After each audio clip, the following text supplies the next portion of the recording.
इसके reaction in mind, आपके दिमाग में एक्शन से पहले रिएक्शन होना बहुत जरूरी है। अगर आप एक्शन से पहले रिएक्शन नहीं लेंगे तो बहुत दिक्कत आएगी। इसके ऊपर देखिए, जिंदगी में जब हम आगे बढ़ते हैं, जब हम इस सुहाने सफर पर निकलते हैं, तो बहुत सारी सिचुएशंस आती हैं, अप डाउन्स, आगे पीछे, ऊपर नीचे, हर तरफ देखकर आपको चलना चाहिए। एक्शन से पहले अगर आप रिएक्शन नहीं लेते तो आपकी जिंदगी क्या हो सकती है, डाउनफॉल जा सकती है। एकदम से अचानक किसी चीज पर एकदम से रिएक्ट कर देना, नहीं, ऐसा मत कीजिए। पहले सोचिए, धैर्य रखिए, फिर थोड़ा सा उस पर रिएक्ट कीजिए। हो सकता है कि सामने वाला पता नहीं किस सिचुएशन से गुजर रहा हो और आप क्या सोच रहे हो, थिंकिंग अलग अलग हो जाती है ना। तो एक्शन से पहले माइंड में रिएक्शन बहुत जरूरी है।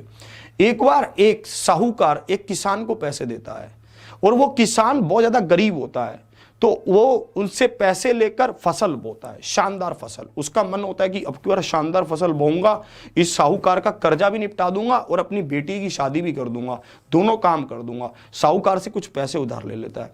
ऐसी किस्मत खराब, ऐसा मौसम बिगड़ता है, ऐसी बारिश होती है, सारी फसल खराब हो जाती है। किसान का जो प्लान था पूरी तरह से चौपट हो जाता है। साहूकार बहुत होशियार होता है, ऐसा बहुत तेज।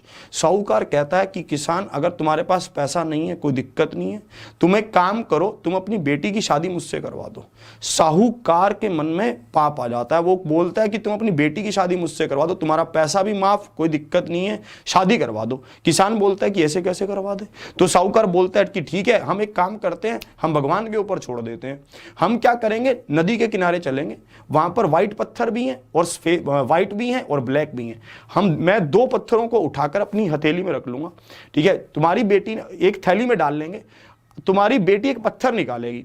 अगर तो उसने व्हाइट वाला पत्थर निकाला तो उसकी शादी मेरे से हो जाएगी, और अगर उसने ब्लैक वाला पत्थर निकाला तो तुम्हारा सारा कर्जा भी माफ और शादी भी नहीं करनी पड़ेगी। भाई साहब, किसान सोचता है, अपनी बेटी को बताता है ये बात कि बेटी ऐसे ऐसे करके ये ऐसे कह रहा है। तो बेटी कहती है चलिए ठीक है, ये भी करके देख लेते हैं, क्योंकि मरे तो पड़े हैं, खाने तक के पैसे नहीं है, ये तो बहुत दिक्कत हो जाएगी नहीं तो भाई साहब पूरा गांव इकट्ठा हो जाता है। वो लोग जाते हैं नदी के किनारे और वहां पर जाकर खड़े हो जाते हैं। बहुत सारे पत्थर होते हैं, ब्लैक भी एंड व्हाइट भी, ब्लैक व्हाइट, बहुत सारे पत्थर होते हैं। तो साहूकार चोरी से क्या करता है, 2 व्हाइट पत्थर उठा लेता है, क्योंकि उसको पता था कि अगर भाई साहब व्हाइट पत्थर उठाया तो मेरे साथ शादी हो जाएगी, मैं जीत जाऊंगा। तो ये नजरें छुपाकर कौन देख लेती है, किसान की बेटी देख लेती है, पर वो कुछ बोलती नहीं है। और वो क्या करता है, उसको अपनी थैली में रख लेता है चुपचाप। अब देखिए किसान की बेटी क्या करेगी भाई साहब, ये तो बहुत बड़ा चक्कर हो गया। उसने दोनों व्हाइट पत्थर उसमें रख लिए थैली में कि भाई साहब कोई भी पत्थर उठाएगी अपनी तो जीत ही जीत है भाई। तो वो कहता है कि भाई साहब थैली में आप हाथ डालिए और पत्थर को निकाल लीजिए। भाई साहब किसान की बेटी क्या करती है, थैली में हाथ डालती है, पत्थर निकालती है और एकदम से गिर जाती है। ऐसा गिरती है कि पत्थर तो किसी ने देखा ही नहीं उसने कौन सा उठाया, और वो पत्थर सब में जाकर मिक्स हो जाता है, जितने सारे पत्थर थे। अब गांव वाले हैरान होते हैं, परेशान हो जाते हैं कि अब पता कैसे चले कि भाई कौन जीता कौन हारा, ये तो चक्कर पड़ गया।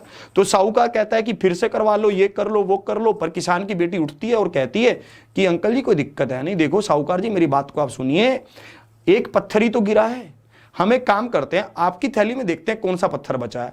अगर आपकी थैली में पत्थर हुआ ब्लैक तो मैंने व्हाइट उठाया था, अगर आपकी थैली में पत्थर हुआ व्हाइट तो मैंने ब्लैक उठाया था, यही तो होगा। तो भाई साहब उसकी थैली को खोला जाता है, वहां पर तो पहले से ही पता था कि व्हाइट पत्थर है। भाई साहब जब उस थैली को खोला तो वहां पर पता चल गया कि इसमें से कौन सा पत्थर निकला, व्हाइट। तो भाई साहब लड़की कहती है कि इसका मतलब मैं जीत गई, हमने कौन सा पत्थर उठाया, ब्लैक। और ये कंडीशन तय हुई थी कि अगर ब्लैक पत्थर उठाया तो तुम्हारा सारा कर्जा भी माफ हो जाएगा और भाई साहब तुम्हारा शादी भी नहीं करनी पड़ेगी। तो इस तरह से जब हम कूल रहकर सिचुएशंस को हैंडल करते हैं, जब हम सिचुएशंस को समझते हैं, तब हम उसके ऊपर जब रिएक्शन देते हैं तो वो एक अच्छा रिजल्ट लेकर आती हैं। हो सकता है कि आपके सामने बहुत सारा समय ऐसा आया हो जब आपने इंस्टेंट रिएक्शन दे दिया हो सकता है किसान की बेटी तभी चिल्ला कर हल्ला काट देती, अरे ये तो दोनों व्हाइट पत्थर ले रहा है, हमारे साथ चोरी कर रहा है, ठगी है वो है ना। पर उसने अपने दिमाग को कूल रखा, उसने सिचुएशन को समझा। सिचुएशन को समझकर जब आप रिएक्ट करते हैं तब रिजल्ट कुछ और आते हैं, है ना। आपका पेपर है, आपका एग्जाम है, आप सिचुएशन को समझो, आप उसको समझकर उसके रिजल्ट को पाने के लिए कुछ और बढ़िया स्कोप लीजिए। आपको लग रहा है कि मेरा पेपर 1 महीने बाद है, तो आपको अपनी स्ट्रेटेजी अपने आप से बढ़िया से बनानी चाहिए कि मैं कैसे कैसे, आप एकदम से इंस्टेंट रिएक्शन मत दीजिए, अरे यहाँ भागो वहाँ भागो, ये कर लूँ वो कर लूँ, नहीं ऐसे मत कीजिए। बैठकर आराम से सोचिए कि मुझे क्या करना है। इंस्टेंट रिएक्शन देने से लॉस हो सकता है, सोचिए समझिए फिर रिएक्ट कीजिए। एक्शन से पहले रिएक्शन इन योर माइंड, ये सबसे ज्यादा जरूरी है आपके लिए। चलिए फिर आज के क्लास को यहीं तक रखता हूं, मिलता हूं फिर मैं आपसे आज रात को 9 बजे। शेयर